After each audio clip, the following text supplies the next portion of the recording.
Hi, everyone. Thank you for attending our session today. My name is Paul Chesterman. I'm the Director of Sales at EthOS.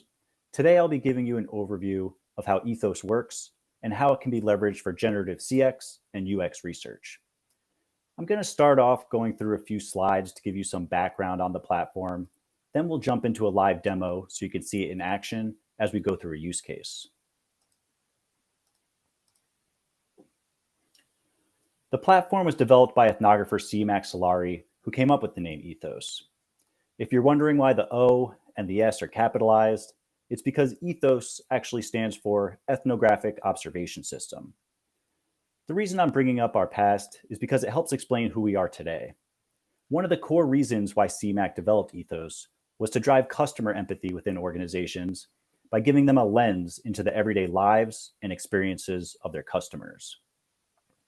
We still stand by this guiding principle of empathy through ethnography, but we've come a long way since its inception, developing EthOS into a robust, qualitative platform that can be leveraged across a variety of methodologies and use cases. EthOS is a powerful platform for discovery and exploratory research. The basis of customer and user experience is human experience. Understanding who your customers and users are as people is critical to understanding what they need so you can create products and experiences they'll love. EthOS allows researchers to cast a wide net with digital ethnography so they can discover and illuminate the unknown surrounding customer experiences that occur in everyday life. And so you can find hidden problems with products and services that only arise in real-world situations. Once you identify themes or areas of interest, you can conduct diary studies and chat-based interviews to explore them further. This helps researchers understand the context surrounding specific experiences and dig into them more deeply so they can identify the full scope of problems and opportunities. EthOS can be leveraged for ongoing research, so you can keep a pulse on the ever-changing needs and experiences of your customers. As we all know from the last few years, needs and experiences can change rapidly. By conducting ongoing generative research, you'll be able to stay ahead of the curve by identifying customer frustrations before they become widespread problems. Ongoing generative research also helps companies out-innovate competition by being in tune with customer needs and, in turn, developing new products and experiences that bring in new customers and keep old customers coming back. So what is EthOS? EthOS is a platform primarily made up of two pieces. We have the apps, which are used by participants, and a web-based backend that's used by researchers. Researchers create and assign tasks for participants to complete on the apps. Then participants complete the tasks on their phone as they go about their day. As participants complete tasks and submit entries, those entries get sent to our dashboard where you can review them and conduct analysis. What we're looking at here are screenshots of the participant experience on the EthOS apps. You'll notice they look a lot like having a text message conversation with a friend, and that's on purpose. We created a participant environment that mimics how people communicate today, and we did that for a few reasons. Firstly, it helps lower the learning curve for participants. They're already familiar with this interface, so it's very easy for them to pick up and figure out how to use. It also makes it really easy for them to incorporate into their everyday life. People are already communicating like this with friends and family, taking pictures and videos as they go about their day. It helps the participant feel more like they're having a conversation with the researcher as opposed to being the subject of a research study. This informal method of communication leads to very open and honest feedback. It's much easier for participants to send negative comments over text versus, say, in a Zoom interview where you're facing someone eye to eye. EthOS has several task types that help you capture the experiences of your customers and users. You can have participants record video, audio, and screen recordings, or ask them to take pictures. You can also assign quantitative tasks like single choice, multiple choice, and scale type questions.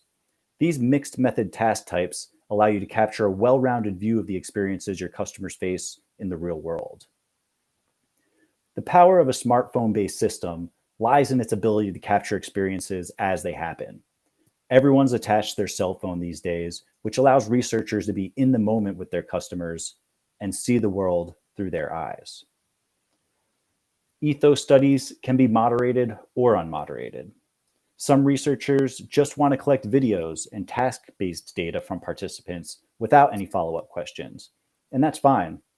There's a wealth of information in that. You start to get real value, though, when you ask those follow-up probing questions that help you dig into and understand customer experiences on a deeper level. So Ethos is a true DIY platform. It's very easy to use, very intuitive. After I go through the live demo, everyone watching will be able to set up an Ethos project. But we know time is tight and projects always find a way to overlap. So if you need a helping hand, we have a team on standby who can help.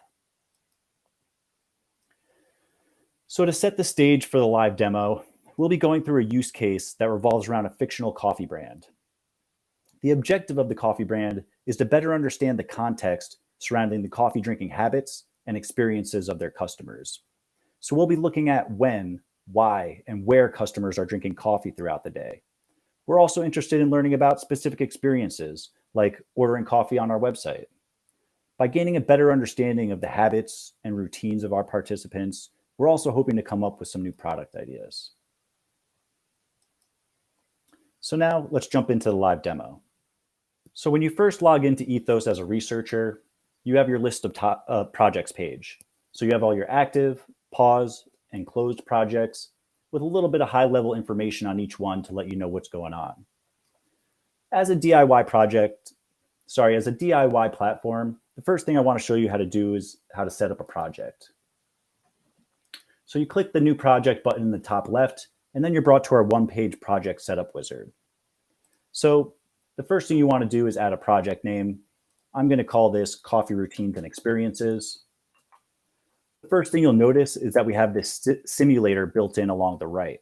So as you're building a project, you can actually see what the participants are going to see within the apps. This is just one of the many time-saving elements we built into the platform. You have a default image in the background here, but you can customize that to make it more product or project related. So I'm going to choose a nice coffee related image, and you'll see that just updated. Moving down the screen, you're going to want to add in your project description next. I'm going to copy and paste some text I have off screen. So in this area, you want to let the participants know what the project is all about and what they need to do to complete it successfully. You can format this to look however you want, and you'll notice that all populated within the simulator as well. And you could scroll within the simulator to see the full extent of the text that you've entered. Below the project description, we have a couple project options. You can choose whether or not you want to capture the GPS location of entries as participants submit them. This helps you ensure that participants are where they say they are. So if you just want to ensure they're in the United States or in a specific town or even at a specific store, it gets very granular so you can ensure that. And then lastly, we have an icebreaker. This is more of a best practice. It gets participants familiar with using the platform, but it also gets them comfortable speaking on video if that's something you want them to do. We just ask them to take a selfie video telling us a little bit about themselves. You can always edit or delete this later. And then you're going to want to choose your project language. We have several project languages available. You can have it run in simplified Chinese, English, French, German, or Hindi, Italian or Japanese, or Korean, Portuguese, or Spanish. So I'm going to go ahead and choose English. And normally I'd click Create Project, but I'm going to enter a project that already has some data in it. So to continue along with the setup process, since we are a DIY platform, next I'm going to show you how to add in some tasks. So we're going to head over to our task management page.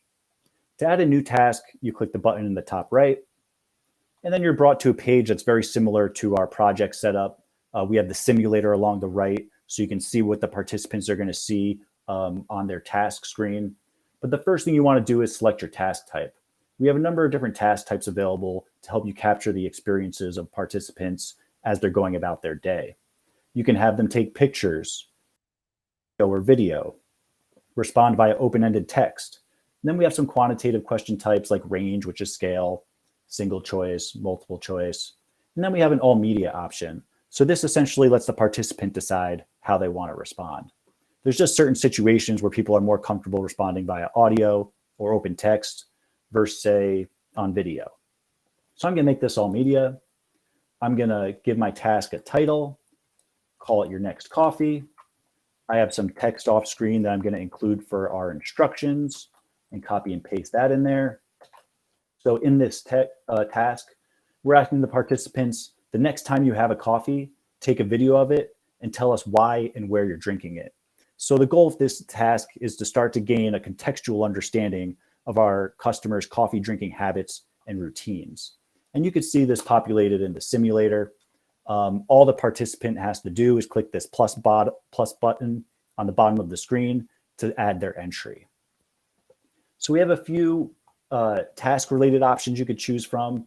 You can assign a due date to schedule a task. You can make a task sequential, which just means the participant needs to complete the previous task before starting this one. And then if you're adding tasks mid-project, you can easily alert participants that they have something new to complete by notifying them via in-app notification or via email. And then lastly, you could decide who you want to assign a task to. You can assign it to everyone in a project, or you can assign it to an individual or group of individuals. So I'm going to assign this one to Tony and Holly, and then click Add Task. And it's going to add the tasks to the bottom of my task list here. So the order that the tasks are in are the same order the participants see them within the apps. So if you want to reorder your tasks, all you have to do is drag and drop, and that'll automatically update them within the apps for your participants as well. So now we set up a project and added in our tasks. Next, we're going to want to add in our participants. So I'm going to go to the participant and user management area. You can add participants by just typing in their email address one by one, or you can bulk import through a CSV file. When you bulk import, you have the ability to include external data points. So this means if you know anything about your participants, like their age, income, gender, or have segments, you can upload that, and then that becomes sortable and filterable on our dashboard. So now that we have participants in the system with tasks to complete, they're going to start submitting entries, and you're going to want to keep a pulse on how your project is going. And that's where our project management page comes into play. You can see all the participants who have been invited into the study. You can see who's installed the app. You can see who's online to have a live chat.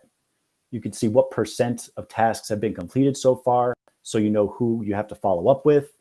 There's a full list of reminders that you've sent, and then a little bit of information on each individual task, so you know which ones participants have completed and which ones they have not. So if I notice Kelly hasn't installed the app yet, and I want to send her a message, I just need to click the checkbox next to her name, go to the action area in the top right, and select Send Message.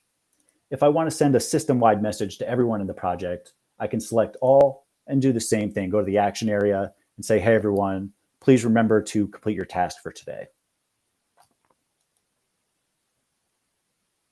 So that's how you set up and manage a project in EthOS. Now we're going to look at how you review and analyze entries. So right now we're looking at the main dashboard. Every entry submitted into the project hits this dashboard. Right now we have 51 results. The newest entries are in the top left, and the oldest entries are in the bottom right. And as I scroll through here, you'll see more populate, and that all the different task types are represented. We have a picture task, a range task, single choice, open end. We got a video over here. I'm going to go up and look at the first entry again. So in the top left area, we have this red dot, which is the online indicator. If this were green, it would mean the participant is online within the apps. So this is where you can tell if you can catch the participant to have that live conversation. So EthOS is designed to be synchronous or asynchronous. Going back to the text message analogy, EthOS is a lot like having a text conversation with a friend. If you're both on your phones at the same time, you could be chatting live, but if one of you is not on your phone, it results in an alert for the other person. And that's one of the reasons we went with an app-based system. It's because of the power of the notifications and the alerts. It helps really ensure that a project runs smoothly, because every important action taken on the platform results in an alert for the other person. So if you look in the top right of the dashboard here, we have the alert center for the moderator. So I could see I have one message waiting from me for a participant. If I were to click on this, it would bring me right into the area of the platform I need to be to respond. And it works the same way for the participant. If I send them a message, they can just click on it and it brings them right into the area of the app they need to be. So going back over to this first entry, you have the ability to mark it as viewed. This is just a little visual cue to let you know which entries you've gone through and which ones you haven't. You can give entries a star rating. We use this to mark all the entries that we want to include in a report. So we'll mark all of our favorite entries 5 stars, and then later run a filter for 5 stars. So we have all those available to us when we're running or creating our report. Below that, you have some additional sneak peek of what's inside an entry. If you click on any of these entries, you can expand them to see their underlying details and to run further analysis. I'm going to click on a few entries so you can see what they look like in their expanded form. First, I'm going to open up a video entry. So I can play a video. I can make it go full screen. I could trim it if I just want to pull a snippet for a report. And I could take video notes. So if I'm watching the video and I notice something of interest, I can pause it and take a timestamped video note. This is really helpful for when you come back into an entry, or if a colleague comes into an entry, they don't have to watch an entire video to know what your note is in reference to. They could just click on the timestamp of your note and we'll jump right into the area of the video that the note's talking about. So I'm going to go back to the transcription tab. We automatically transcribe all video and audio entries. We conduct sentiment analysis. So we score all entries from -1 to 1, where -1 is the most negative, 1 is the most positive. And then we color code those accordingly. So all negative comments are red and positive comments are green. We take that a step further by conducting tone analysis as well. So we're looking to see if any of these 7 major tones are present within the entry. So right now the system is identifying that joy is present. And you could hover over joy to see what that tone means. And as a DIY platform, we've built in little information icons all throughout the system, so you can always have a reminder of what something means or how to use it. So we also color code our tones. The color coding is based on how confident the system is. So the darker the color, the more confident the system is that that tone exists. The lighter the color, the less confident. And we're leveraging artificial intelligence to conduct this sentiment and tone analysis. You have several tabs along the top here. I'm going to focus on some of the more important ones and jump over to probes. So this is where you have that follow-up conversation with participants. Each entry submitted to the dashboard is like an individual conversation or thread, so you can really dig into individual experiences and entries. So here the participant submitted their favorite coffee brand, and the moderator was able to jump in and ask, where do you buy the coffee? They said a farmer's market. How often do you shop at the farmer's market? Once a week. So they could continue this conversation and really dig into that experience to unearth the golden nuggets of insight that you're looking for in qualitative research. You have the ability to add codes to entries, and these codes are all sortable and filterable on the dashboard. So we have the codes broken out by codes you've added yourself, and then codes your colleagues have added. You can easily add new codes by typing them in here or selecting from the dropdown. Anytime you code an entry in the same project, it'll get added to this dropdown for easy picking. And then the last tab I'll show you is the location map. So this shows you on a Google overlay where a participant submitted an entry. And you can zoom in to get a really granular view of where the participant is to ensure they are where they say they are. Next, let's look at an audio entry. So I'm going to expand here. I like reviewing my entries on the sentiment analysis area because it helps you zero in on important parts of an entry. So here we're noticing that a participant is drinking coffee in the afternoon, but they would actually prefer a lower caffeinated beverage. And they went to a cafe next door to get a half caffeinated coffee instead of drinking our brand. And why this is important is because our brand actually doesn't make any half caffeinated products. It's all full caffeinated. So this is of interest to me. I want to see if this is a trend among all of my participants. So I'm going to go over to the coding area, and I've marked this half caffeine so that I can go through and label all the entries where I notice this happening as half caffeine, and then run a filter later. The next entry I'll show you is a screen recording. So in this task, we asked participants to visit our coffee website and make a purchase.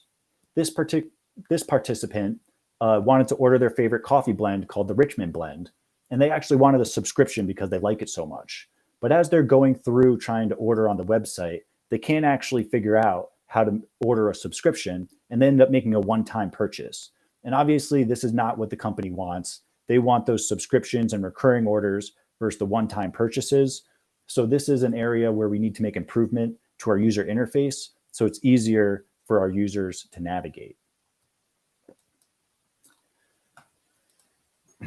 So again, right now we're looking at the dashboard with all of its entries, but we give you a number of filtering capabilities to drill down on your data. So you can look at all the entries submitted by an individual participant or a group of participants, by media type. So if you just want to look at all the videos or audio recordings, you can sort and show entries based on the day and the time of day. Or if you just want to look at an individual task that looks at a specific experience, you could look at all the entries submitted to that. You also can look at the external data points. So this is what you're uploading along with your participants. This was a multi-country study, so I could just look at the entries submitted to, say, the US and Canada if I wanted. You could pull all of your positive or negative entries. You could sort by the codes that you've added. And then we have some additional filters that are good for project management. And then lastly, we have a free-form search. So this smart search actually crawls all of the transcriptions, probe conversations, open-ended responses to see if the keyword you're searching for is present anywhere in the project. So earlier we noticed that one participant was having issues with the caffeine content with the coffee they were drinking in the afternoon. So to see if this is a trend or not, I'm going to run a filter for the afternoon so I could pull all of my entries that were submitted in the afternoon. And then I'm going to layer that with a free-form search for caffeine to see who's mentioning caffeine in entries submitted in the afternoon. So I'm going to click apply. And that's going to pull all my afternoon entries that mention caffeine. You could see this audio entry is the one we reviewed. So it's pulling in the correct data. And I'm going to open up another entry here, the first one, and then look at the sentiment. And here I could see this participant is also having problems with the caffeine. They're actually diluting their coffee with water so they don't stay up at night. So what I did here is I also went in and I marked this with the code half caffeine. So what this allows me to do later is go run a filter for the code half caffeine so I could see all the participants' entries that are having issues with the caffeine content. So I could ask them follow-up questions, like if they'd be interested in buying our product if we made a half caffeine version. Another thing I noticed while going through the entries is that we have one of our customers using a Keurig machine. And this is of interest to us because we don't actually offer a K-Cup product. So what I'm going to do is do another free-form search for Keurigs to see how many of our customers are using Keurig machines. Maybe this is another product opportunity. So this just pulled all of the entries that mention Keurig anywhere within them. And this is where we might use our workspace feature. So if I click Save as Workspace, the first thing I would do is give it a name. I'm going to call it Keurig Users and then add in a description. But workspaces essentially allow you to save filters into separate pages. So you can start theming and organizing all of your entries. And then you could choose the type of workspace that you want. We have smart workspaces, which we almost always use because they're dynamic. And what this means is anytime a new entry submitted to the project matches your filtering criteria of the workspace, it gets added into the workspace.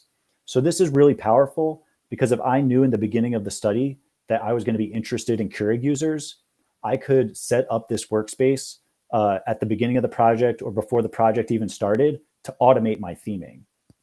So I'll show you what that looks like. I'm going to jump over to the analysis area, go to the workspaces. Now we're looking at the workspaces that I've set up. I've broken out my workspaces into pages that are revolve around cold brew makers, afternoon coffee drinkers, half caffeine preference users, and then Keurig users. And if I jump into the Keurig users, you'll see these are the same results from our filter that we just ran. Another thing to mention about workspaces is that they're very flexible. So I can actually invite participants into this workspace to have a breakout session or mini focus group where they can view and comment on each other's entries, or where you can have a moderator-led group discussion.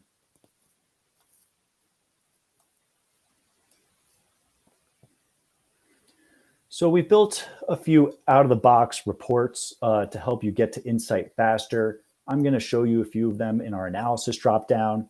We're first going to look at the sentiment analysis report. So I'm going to go over to a task. How appealing do you find this packaging?